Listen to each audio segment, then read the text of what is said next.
What's going on? Oh, excuse me. I'm tired. Time to wake up for the afternoon meeting. Wake up, everybody. Myself first and foremost. Stocks are moving after hours. Can't be sleeping. Money doesn't sleep. Good afternoon, Jim. Good to see everybody. I am an associate member of T3 Trading Group, which is an SEC registered broker-dealer and member of FINRA. All of my trades are placed through T3 Trading Group. You should carefully consider whether trading is suitable for you in light of your own financial condition. My position disclosure is the exact same as it was yesterday. Today is Tuesday, right? Tuesday, January 23rd. Yeah, Tuesday, January 23rd. Cool. All right, let's hop in. So we got Netflix on the move here after hours. I actually didn't even look at the numbers. Let me scroll up. Netflix Q1 EPS beats by 40 cents. Netflix Q4 streaming paid net change. It's up pretty big. Wow, destroyed estimates. That I think that's actually a pretty important one. Oh, that's the paid one, not the. I was thinking that was the advertising one. No, that's the paid one. But that's still a really important number. So that solidly beat. Netflix says it's not interested in acquiring linear assets.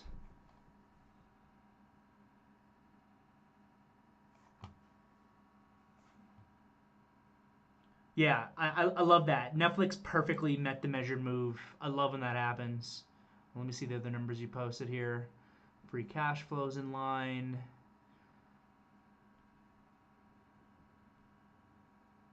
Operating margins beat. I think that's always an important number. The margin number.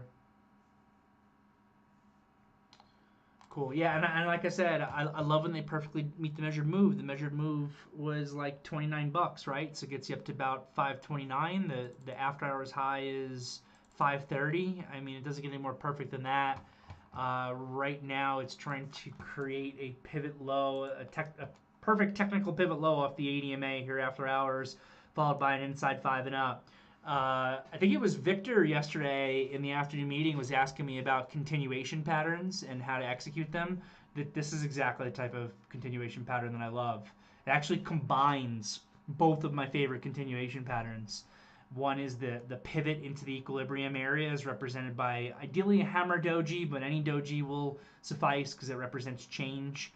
And the other one is when you get the inside and up after the potential pivot candle. So this could be a negative Maribozu if it wanted, but if it has the inside bar that breaks to the upside, it's a perfect technical continuation pattern. So really, really nice here.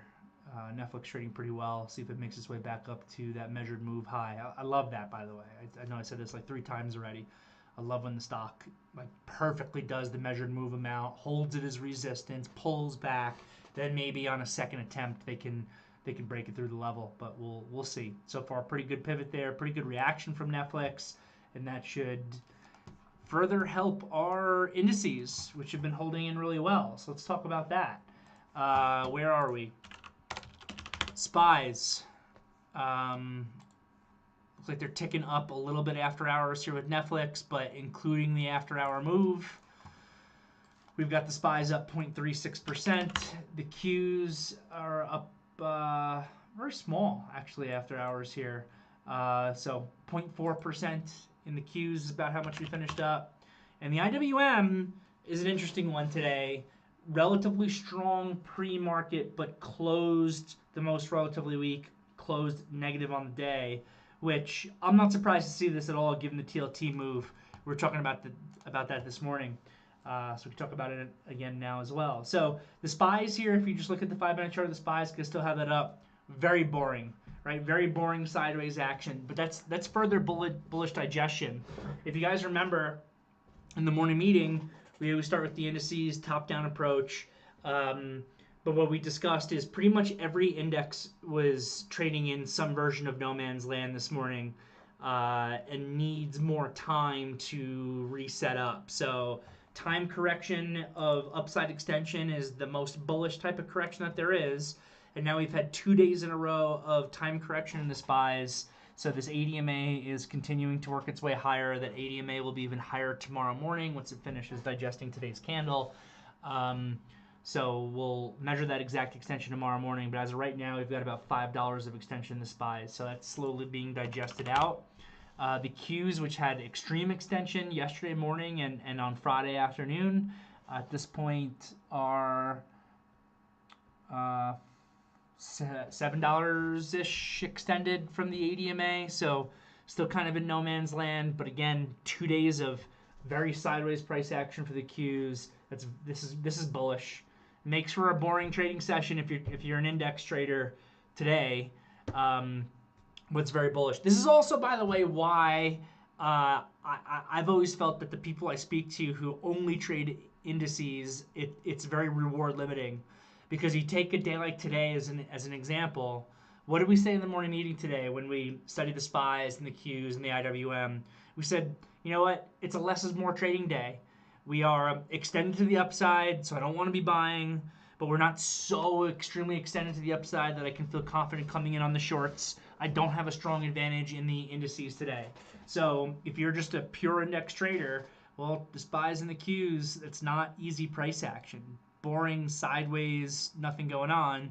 But there were definitely individual names out there that you could have focused on, like some of the earnings names. But before I get into the individual names, let's take a quick look at the IWM and talk about that. So the IWM gapped up big this morning, more than the other indices, and we identified the 198.50 area as gap fill resistance. That's a gap fill here from this big gap down from January 2nd to January 3rd.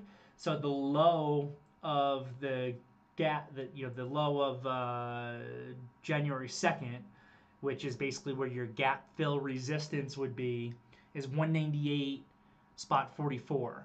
So it's perfect resistance there. I'm just reading you guys' comments as I'm talking, but I'll circle back to them. Perfect resistance there. So this morning we had the IWM getting extended to the upside. The IWM was also in no man's land, but we noted that not only was the IWM in no man's land, it wasn't getting into no man's land after bouncing off the ADMA.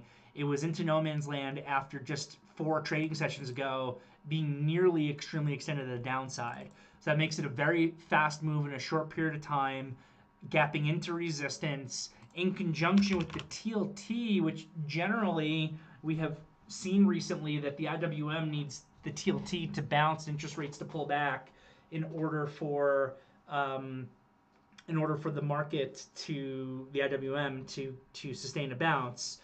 It's not surprising at all that the IWM failed into resistance with this extension after this big move as the TLT was weak all day. So potentially I could have done a better job in the morning meeting today pushing for a short in the IWM. I was almost so surprised by the relative strength pre-market that I thought I was kind of missing something. But if anybody went after that resistance short, it actually worked out pretty well, even though I didn't personally call for it.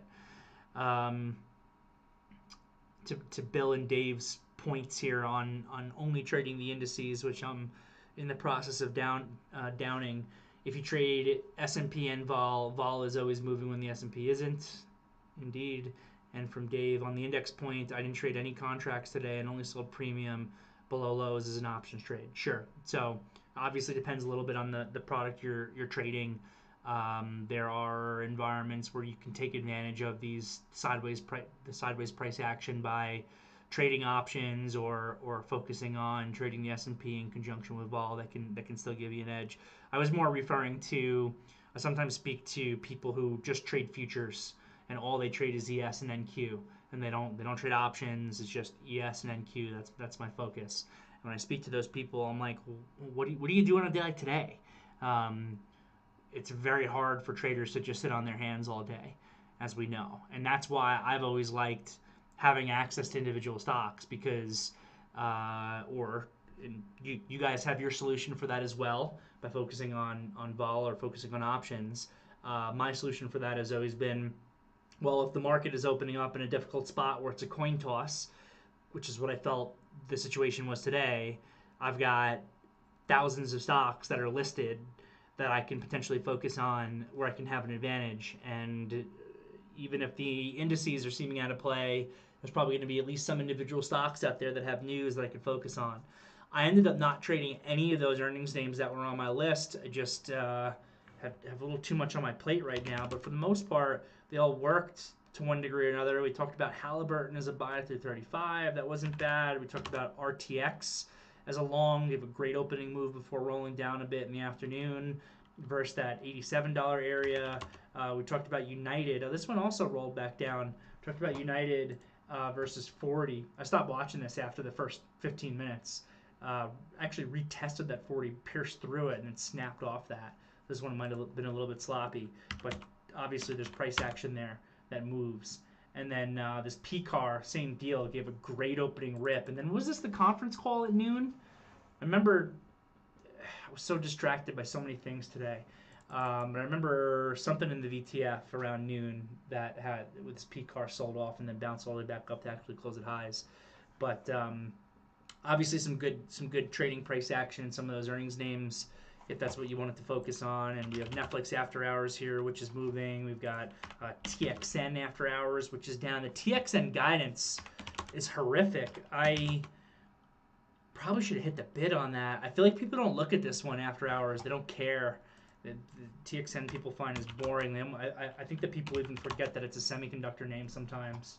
It's probably hitting down this entire SMH a little bit, maybe. Yep, SMH getting hit down a little bit on Texas after hours.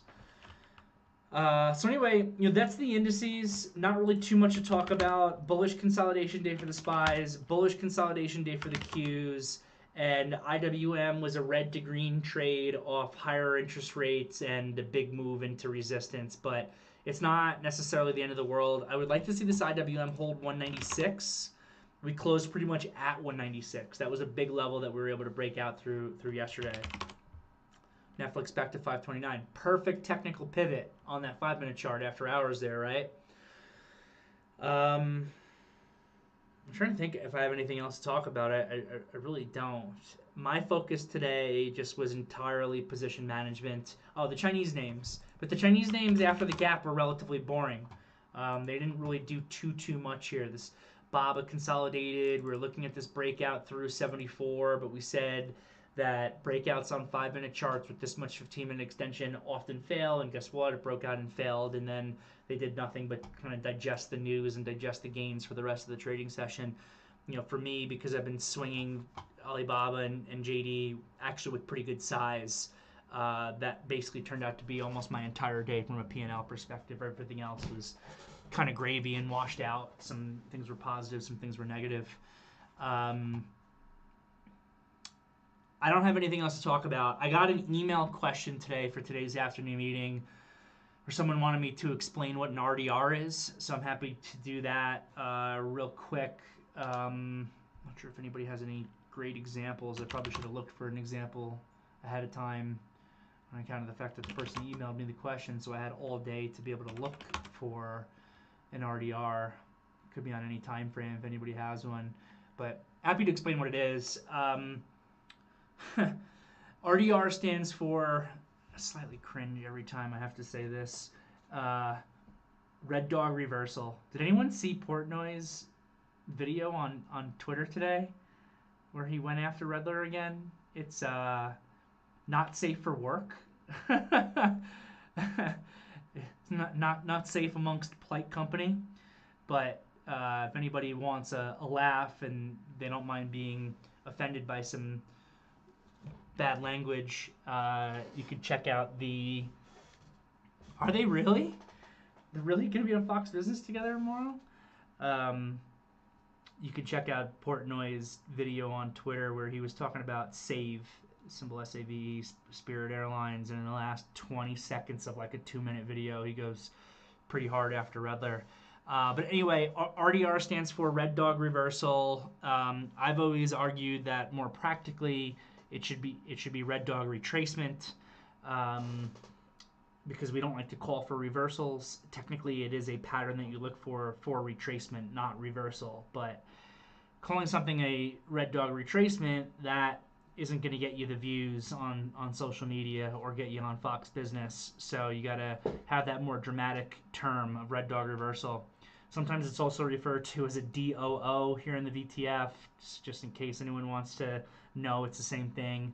Some guys have been polite enough to rebrand the trade and name it after me instead of Redler, which is also funny. So DOO, Derrick Oldensmith overthrow. But really what it is traditionally is an 80-20 trade. If we want to name things that Scott Redler at a certain point named after himself, regardless of what you want to call it, RDR, DOO, 80-20 trade, whatever, it's a counter trend trade that basically looks to take advantage of a degree of extension that comes from, traditionally it's from daily charts, though I've had some success in the last year or so implementing the same trade on 5 and 15-minute charts. It's a counter trend trade where you have a minimum of 3 days of price action. And Scott has a tendency to call everything now that reverses an RDR. I'm not downing Scott at all. Love Scott, known him for a long time. We're friends. But every time something reverses now, he just calls it an RDR. But traditionally, what it's supposed to be, which makes it what the better trade is you have a minimum of 3 downside days. So you're on day 3, I should say. So you've had 2 big downside days in a row at a minimum. It could be 3 downside days. It could be 4 downside days. It could be 5 downside days. It also applies to the upside, but let's stick with the downside for now.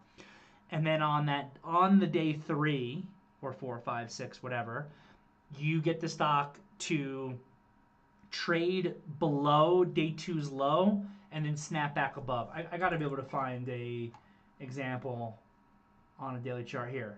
This looks like one right here from last August. And I remember that August low because we as a team called that one out perfectly. Let me zoom in.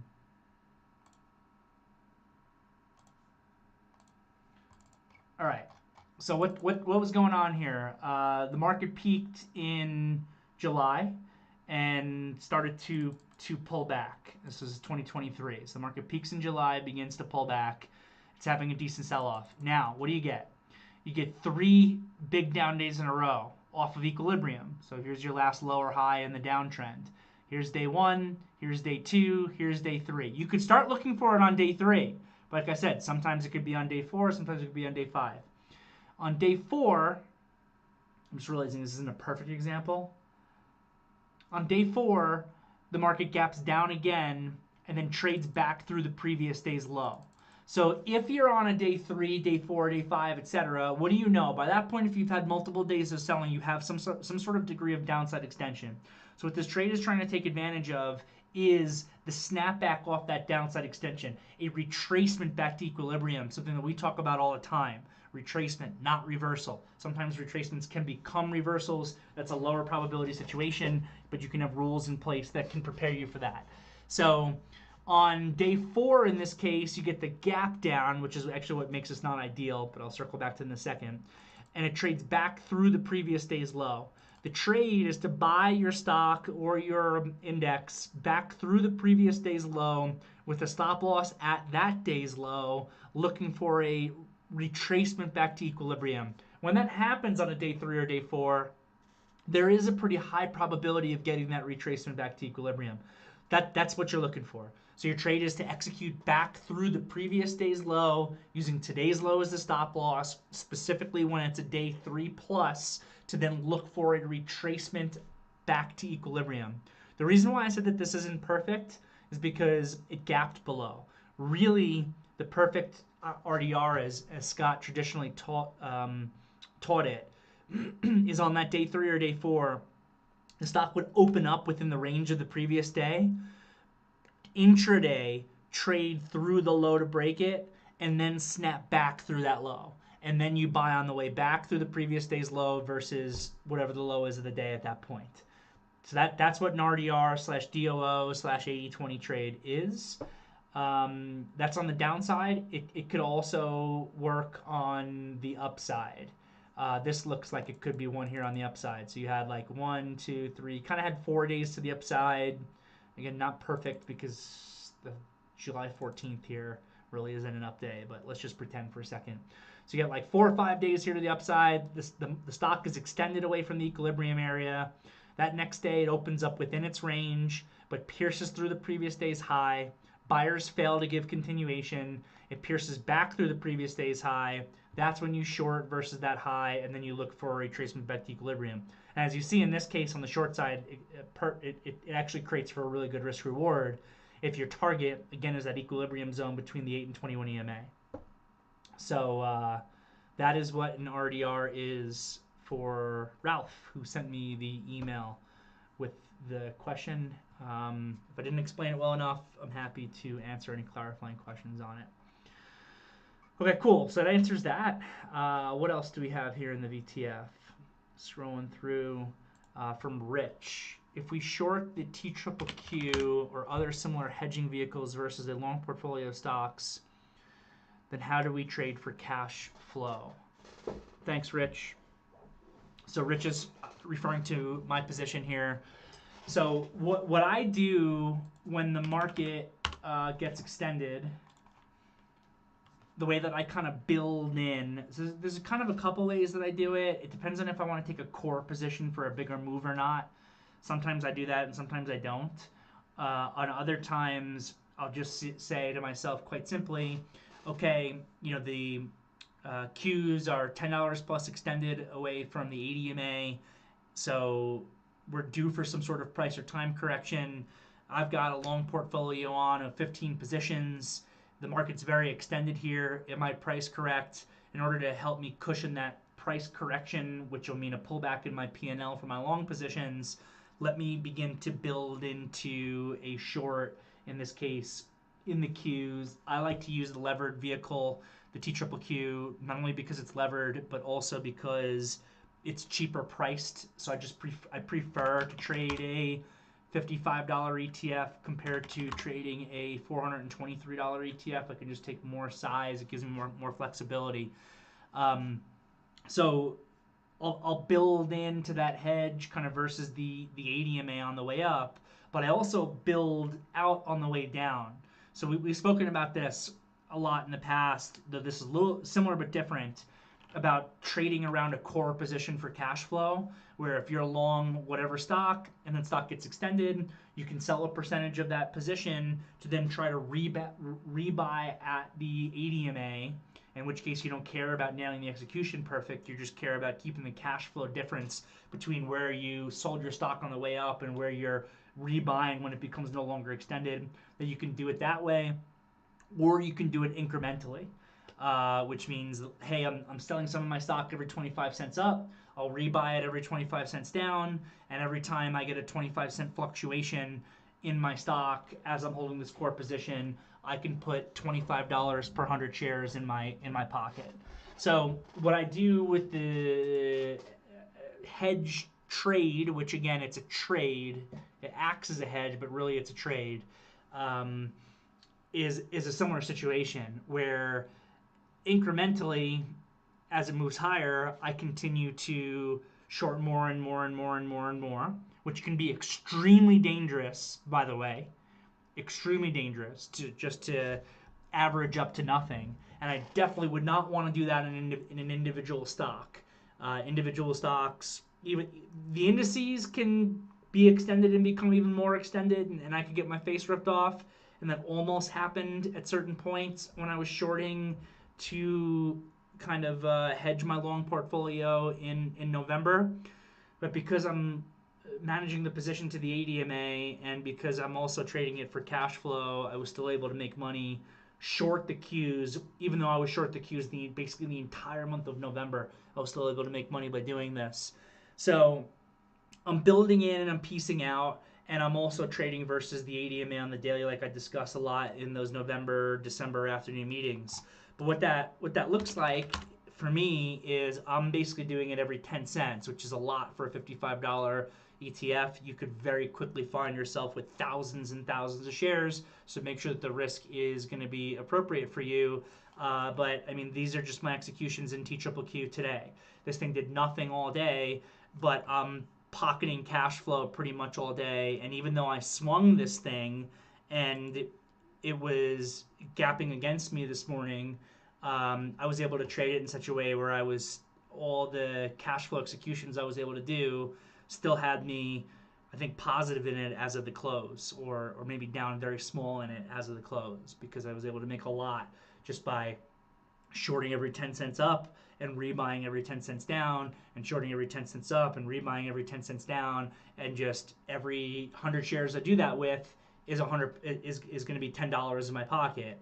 And even if that's just 100 shares, that this is probably going to be doing that enough times to put $1,000 or $2,000 in my pocket as I'm waiting for the bigger picture extension to play out over time.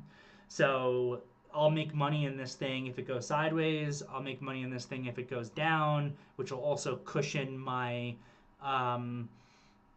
my longs if the market pulls back. And then I could rapidly lose money in this if the Qs were to actually crash up. So, but I'm fine with that because I've got the longs, so I'm fine with that being offset, and I can afford, especially because I have the longs, to continue to just build into this and build into this and build into this. And then in the same way that I did it back in November, if the market just continues to move higher and we just get some time corrections and the ADMA never even gets touched, but this ADMA is continuing to move higher, I will reduce the position into the close based on the amount that the ADMA has actually moved up, because my target isn't the same as what it was. So normally if I'm trading this, I would want to perfectly have enough stock to basically get out exactly at the ADMA, which now is at like 52.75 or so. As if tomorrow, if the ADMA is at 53.50, and let's say I was just doing 100 shares every 10 cents and now it's 75 cents higher, then I need to liquidate 700 or 800 shares basically into the close that day to make up for the fact that the ADMA is continuing to move higher, therefore the target's moving higher. And yes, I'm definitely taking a loss on that 700 or 800 shares, but I'm fine with that because again, it's hedging what I'm doing, and the cash flow of kind of working the position in the way that I just described puts enough money in my pocket that when if the market were to just move sideways here and the ADMA catches up and it makes a perfect bull flag, I'm gonna end up making really good money off this trade, even though it did nothing. If the market moves higher like it did in November, well, I gotta just continue to manage the position, and this is not a position to be greedy in because it's a trade, but it's designed to hedge my longs and take advantage of extension. So I probably would, if I had no long positions on at all, I probably would still short SPYs and Qs at that $10 plus worth of extension, and I probably would build into the position similar to what I'm doing now, but I wouldn't do it as aggressive. I would do it much less aggressively. Maybe instead of doing like 10-cent increments like I'm describing, I'd be doing 25 or 50-cent increments, which becomes obviously significantly less. So hope that answers the question, Rich. I appreciate it. Cody traded XHB today, trading some home builders. Like the weakest thing I think I saw out there at a certain point off the DHI earnings. This thing was just getting crushed. So I took a trade in XHB. I caught the 1045 low. Now you're just showing off. I'm just kidding. I caught the 1045 low. Okay. And pieced out a half of my position up to 80 cents. The game plan was a little bit greedy. Okay, that's even above the ADMA, so that's very greedy. I was hoping to get a move to the 15-minute ADMA. Okay. Eventually you do, but it's through time, not through price. You get a decent price correction here off this initial bounce, but it doesn't fully fulfill itself to the ADMA. I understand having that target of the ADMA, though, given this time of the day. I think it was just very weak. But I didn't get it, and I got stopped out of the rest at the new low of the day. Do you think it's always best to leave some sort of runner for a bigger picture reversal in these scenarios as opposed to taking off all after a certain move? Yes, especially if it's with the bigger picture trend on the daily chart. If it's with the bigger picture trend on the daily chart, yes, 100%. If it's not, maybe not, to be totally honest. It probably depends on other factors. What's your extension look like on the daily chart, things like that. But you are still within an uptrending daily chart, and it's into the 21 EMA there-ish at that low when you come in and had your pretty good buy. So in this situation, again, even though it's getting hit by DHI probably specifically because there was an earnings report, in this situation specifically, I love the idea of keeping a runner for the bigger reversal move because that's the direction of the daily chart. So it's like I say, if you've got a downtrending 5-minute and an uptrending daily, that can't last forever. You can't have a downtrending 5-minute forever with the daily continuing to hold up. Eventually the daily will reverse, or the opposite. Usually the opposite is what will occur. The 5-minute downtrend will eventually reverse higher to move in conjunction with the daily chart the vast majority of the time. So if you pick a really good low like you did in a downtrending 5-minute chart and the daily chart's on your side, then by all means I think that you should go for it. Thanks for the question, Cody.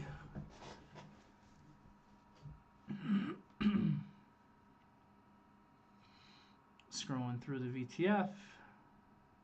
Thanks, Rich. Thanks for the compliment. No problem, Cody. Looks like I got through everything on the VTF, so let's go over to YouTube from Robert. What is your plan with the China names? And thoughts on Baba news today?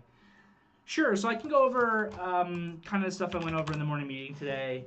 So China announced, and I don't think they even officially announced it. I think it was like a leak of something that might actually happen.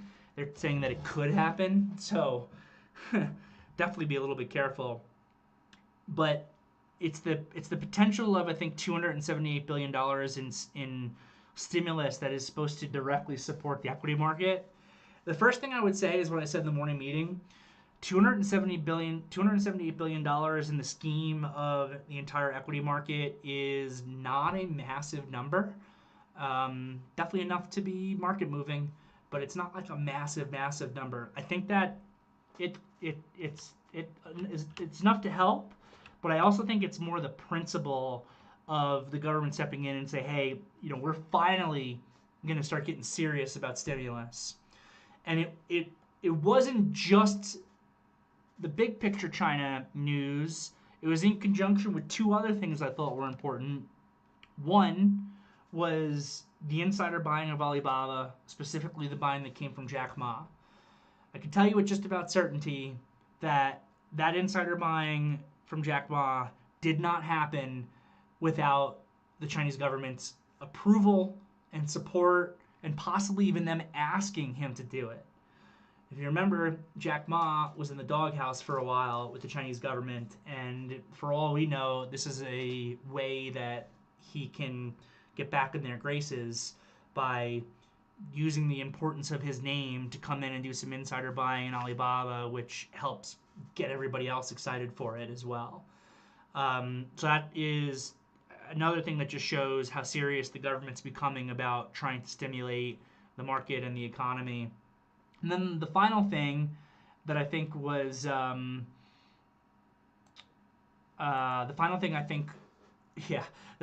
I think was really important that I actually think got overlooked within everything else was what happened with NetEase and the pullback on the government kind of video game regulations that were going on there. So if you remember, in December here, NetEase got destroyed because I think that's like an official government body over there in China, whoever they are, decided that they were going to make significantly more restrictions on video games in China, and that hit things really, really hard. And it seems like the government pushed back on that really hard. Initially, we had seen that person who works for the government, I think, got fired. That's old news. I think that's a couple of weeks old. And then today, that language or whatever that is the update on the new rules on video gaming, or potential new rules, was just like taken off the website. So it means it's probably not happening, which that just shows a broader pullback on what's the term or phrase I'm trying to look for here? Uh, Man, I'm struggling to find it, but like it's more free market capitalism, I guess, than it would be otherwise, for lack of my ability to come up with a better term. And that opening up of letting markets kind of do their thing and the government having a little bit less of a regulatory involvement in every aspect of every people's lives is beneficial for these companies right now. So in some ways, it's actually an additional form of stimulus, and it shows the world, hey, uh, Chinese government speaking here, while we need to make sure that we maintain control, and it's not like you're going to get freedom of speech tomorrow or anything like that. At the same time, we want to show that we are open-minded to, the thing that I always thought, not to go on a tangent, but it helps make the point. I've been in China a number of times. I've always had an incredible, incredible experience there. The people who have been there and have visited have always shown me just a fantastic time. And, you know, in the United States here, we naturally view communism as something that is a major, major negative. My experience in going to China, especially pre-COVID, I've never been there post-COVID. I understand things have tightened up a little bit. Was I actually always thought that it was an interesting system, not something that I fully agreed with, but you had this single-party communist government working within the confines of capitalism. Like they were really for a long time trying to make like a free market capitalist society within the confines of a single party system. The benefit of that, from my experience, is that for a period of time there, it was like the government was working hand in hand with the economy and with markets to get things done. And you compare that to the United States. Don't get me wrong, I'm a patriotic person. I'm a U.S. citizen. I love the country that I live in. But the government here in the United States is an absolute disaster that can't get anything done, like pretty much ever. And the amount of delays and back and forth and just try to get something done is just a complete and utter disaster here. They don't get anything done.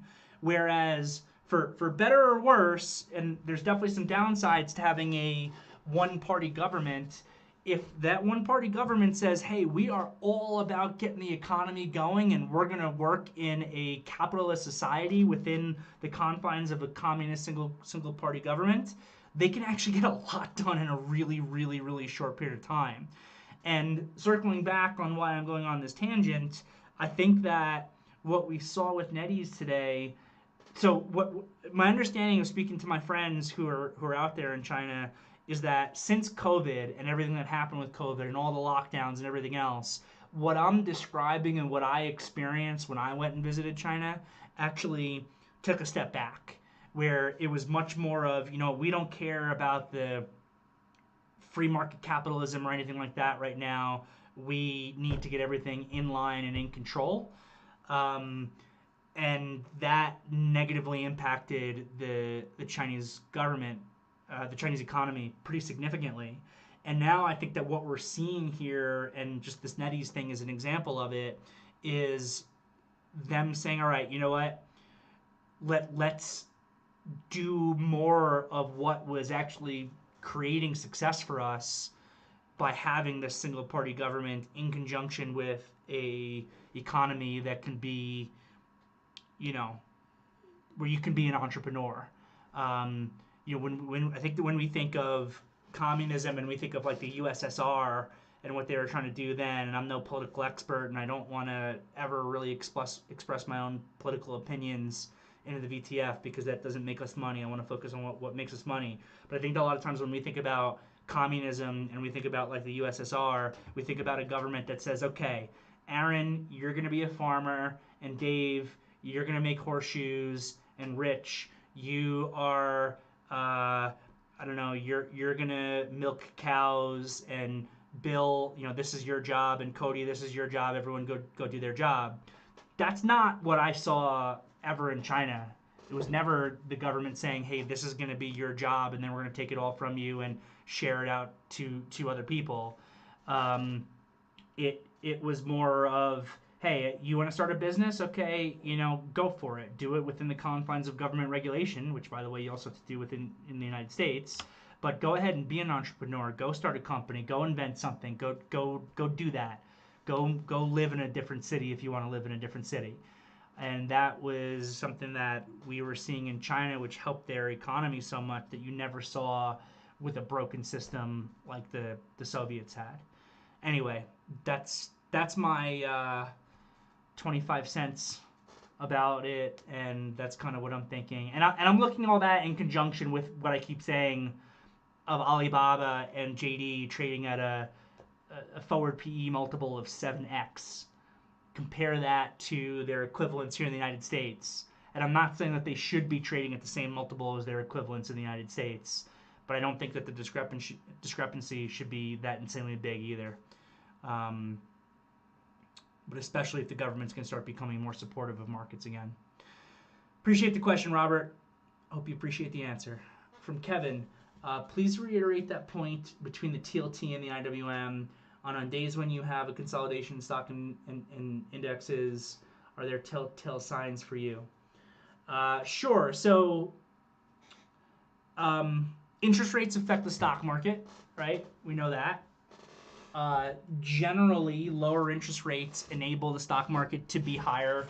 That's for a number of reasons, but naturally you trade in a kind of higher PE environment when interest rates are lower because you have less alternative, right? Like right now, if you could get a risk-free rate of 5%, or you could be invested in the stock market and maybe be able to get 8%, but have a lot of volatility and a lot of risk, well, a lot of people are going to choose the 5% risk-free. But if that risk-free all of a sudden was 2% and you could make potentially 8% in the stock market, but with volatility and risk, that 8% with volatility and risk becomes more attractive. So broadly, lower interest rates enable the market to trade higher. But those lower and higher interest rates affect some stocks more than they affect others. Why? Well, it depends on the debt that those companies currently hold. So if you take a look at Apple as an example, Apple, if interest rates go to 8% or if interest rates are at 2%, will it have an effect on Apple? Probably, but not that big of an effect. Why? Because Apple has 40-year bonds that they issued during COVID at like 1%. So when will higher interest rates begin to really affect Apple? When those 40-year bonds end and they need to issue new ones because they need access to capital. So they can worry about this in another 35 years. So that's going to be Apple, it's going to be Microsoft. It's a little bit of an extreme example, but it is an accurate example. And those are going to be the biggest weightings that are going to affect the QQQ. Therefore, while interest rates will affect every stock in the market, they're going to affect the Q names less and the Qs less and Apple less than it would a mid cap or a small cap. Mid caps and small caps don't have the luxury of issuing, even during COVID when interest rates are at 0, they don't have the luxury of issuing 40-year debt at 1%. There's not going to be a market for that. So they're issuing shorter term debt, and we're still able to do it at very low relative rates during COVID because the benchmark was 0%. But the problem is that for a lot of IWM names, the debt that they issued in COVID at very low rates, unlike the debt that Apple issued, which is 40 years, the debt that a lot of these IWM names have issued will begin to expire in 2024 and especially I think in 2025.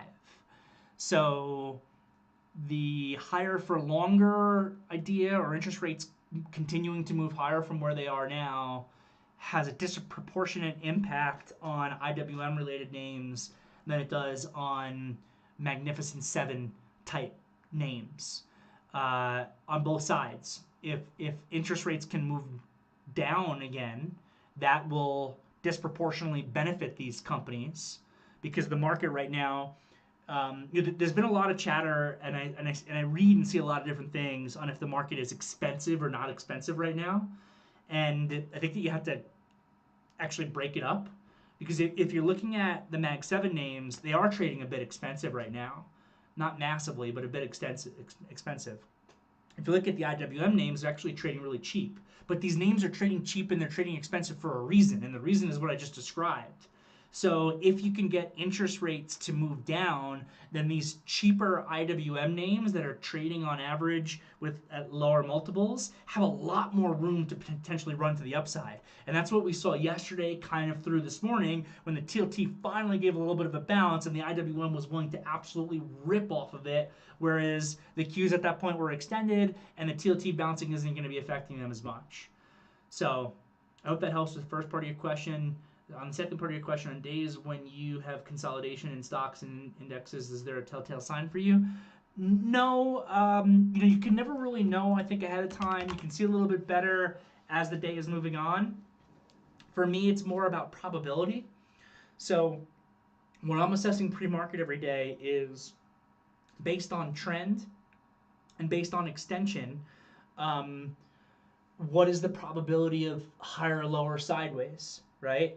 And when I look at the Qs yesterday morning as an example where they're extremely extended, I say, okay, lowest probability situation, but it could still happen if real momentum comes in and there's a parabolic up move. But the lowest probability situation is going to be QQQ continuation, and then there's going to be a higher probability of a technical pullback or sideways price action to correct that extension. And that becomes the initial basis of my thought process for the day for the Qs. But then I need to compare that to what the SPYs look like, what the IWM looks like, and the other pieces of information that are out there that are news related or interest rate related or currency related or whatever else. So thanks for the questions, Kevin. Great stuff from Apex Joy. Do I think that BBW, just give me a few symbols here and asking if I think they're candidates for RDRs. BBWI, is it a good candidate for an RDR? I'm going to say no on that because it's not extended enough. I see what you're saying based on the conversation that I was having earlier.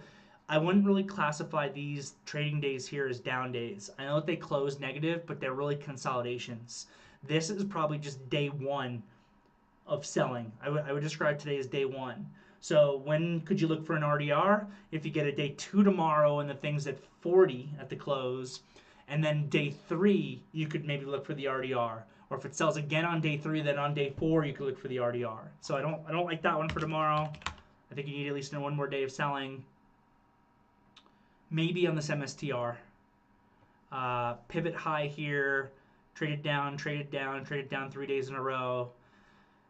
It's that the down moves are mostly from gaps, which makes me not love it as much. But yeah, the concept is definitely there. So this could be one that you could have on the radar for an RDR back up. It's interesting that MicroStrategy broke lows again this morning, today, when Mara, Riot, and Coin didn't. But I know that Bitcoin did.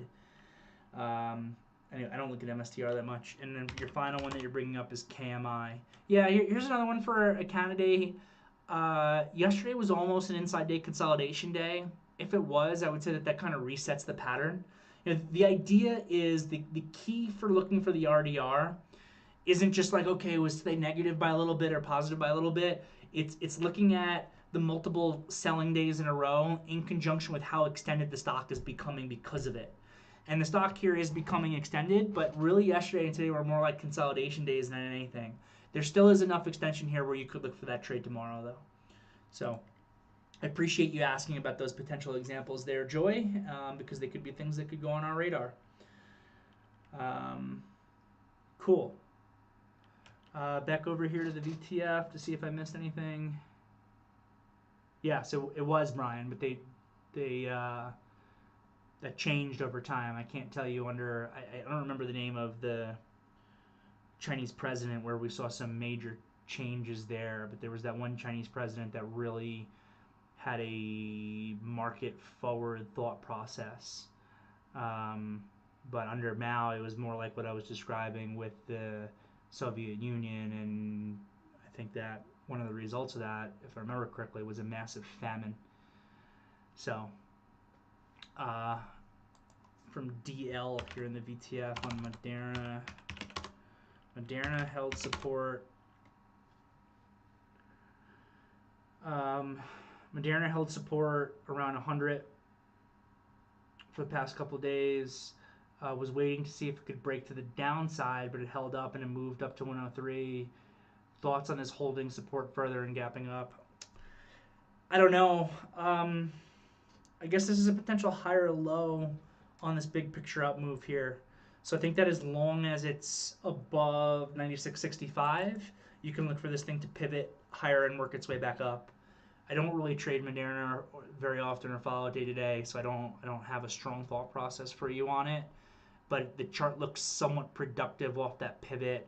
But it seems weak to me, even compared to like the IWM and the recent move in the IWM the last couple of days, let alone the move in like an XBI. But it's trying to create that pivot. It's above 100, so as long as it doesn't lose that 96.65 or whatever I just said, I think it looks okay. All right, gang. Looks like I got through all the questions. Once again, I appreciate all the questions. Your questions make these meetings much better than they are if it's just me rambling for a few minutes. So always keep them coming. That's where we do our learning. Have a great night, everybody. I will see you all tomorrow. If you're on YouTube, press the thumbs up button. See ya.